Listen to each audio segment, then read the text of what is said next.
I need your help. I can't tell you what it is. You can never ask me about it later, and we're gonna hurt some people. Whose car are we gonna take?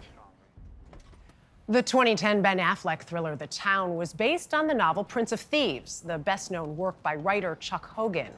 Hogan's latest project is the real-life story of a group of moms unraveling a 15-year-old cold case murder. The Carpool Detectives, a true story of 4 moms, 2 bodies, and 1 mysterious cold case.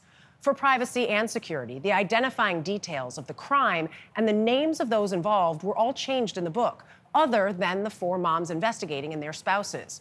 For our story, we've used just the moms' first names, but nothing was off limits when we caught up with them to see how this all started and where they're headed now. 4 of these victims are identified as Jane Does.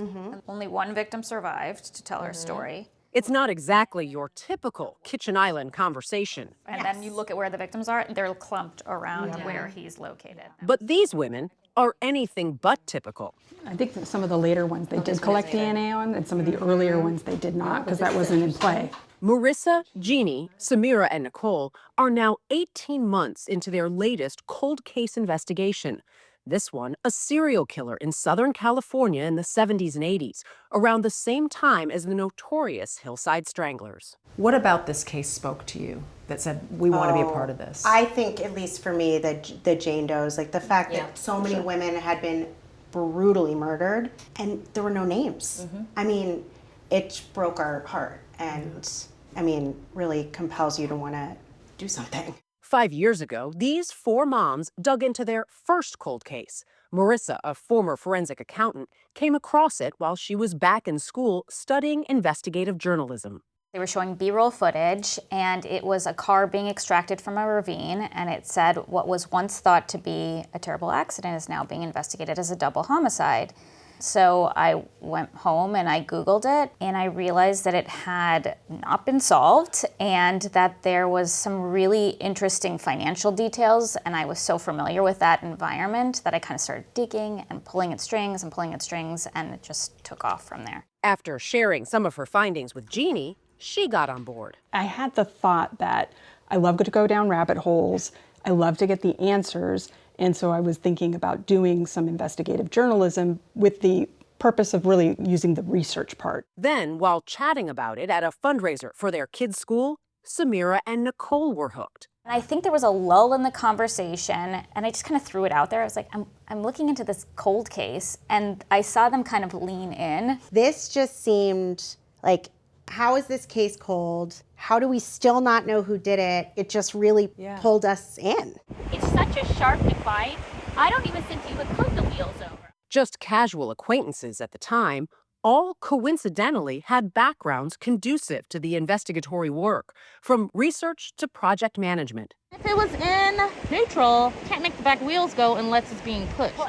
With Nicole's background in opposition research, she had access to a lot of information. Through my investigative journalism course, I had pulled up some databases that were helpful, and we were pulling Superior Court files, all sorts of things, and we didn't let go. They made contact with everyone, from a former detective in the case to associates and friends of the victims, even surviving family members, including a grieving daughter. If there were 18 numbers, we were willing to call all 18 numbers. And Until if we they got all somebody answered. on that number, we were willing to ask them, well, do you know who had this number before? And then we'd get 10 more numbers, and so we just kept at it. So and you had, I think, Marissa, it was you had a scary moment. Very scary. Where that freaked you out, rightfully so. It did. I mean, my phone rang and a phone number popped up with the area code for where the area that we had been doing the case. And I was like, oh, it's case related. I'm just going to take this call. And I picked up the call, and it was our main suspect. And he said to me, why are you digging into me?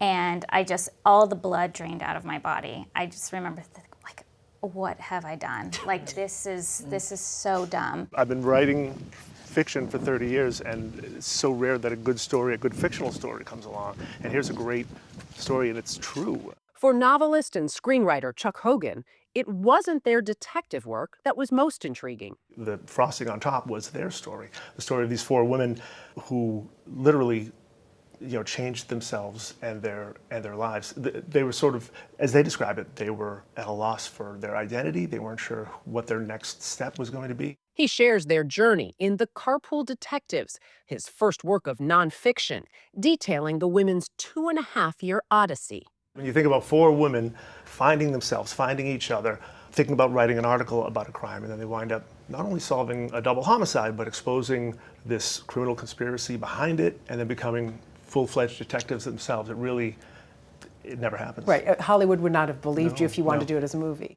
Oh, hello. Hello. How you doing? I'm doing great. How you guys doing? Book launch day. Excited. Hogan's toughest task? Telling the true story without using the identifying details or real names of those involved in the case. A tightrope he walks throughout the pages of the book, enhanced by documentation and texts the women shared. What surprised me the most was how determined they were. You can imagine how tedious it was for them. The fact that they kept pushing this through when no one was asking them to do it. Oftentimes, each was working on her own, with the bulk of the investigation done from home during COVID. This is how I escaped when my kids were running around wild, and if I needed privacy and quiet, right here on the floor. The floor? All of our research was out on the ground. While a hindrance in some ways, the women say the timing actually worked to their advantage. We had like an accident reconstruction person who came in and gave us free advice.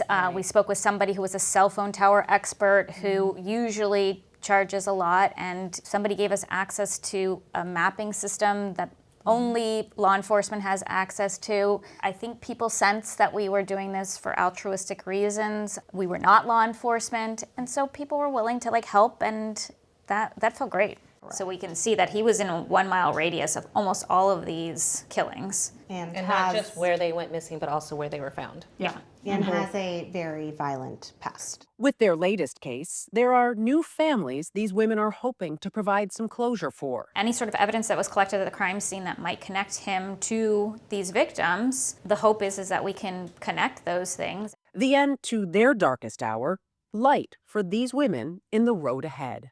Kind of refinding my identity through this and finding value in myself in a very different light was so gratifying.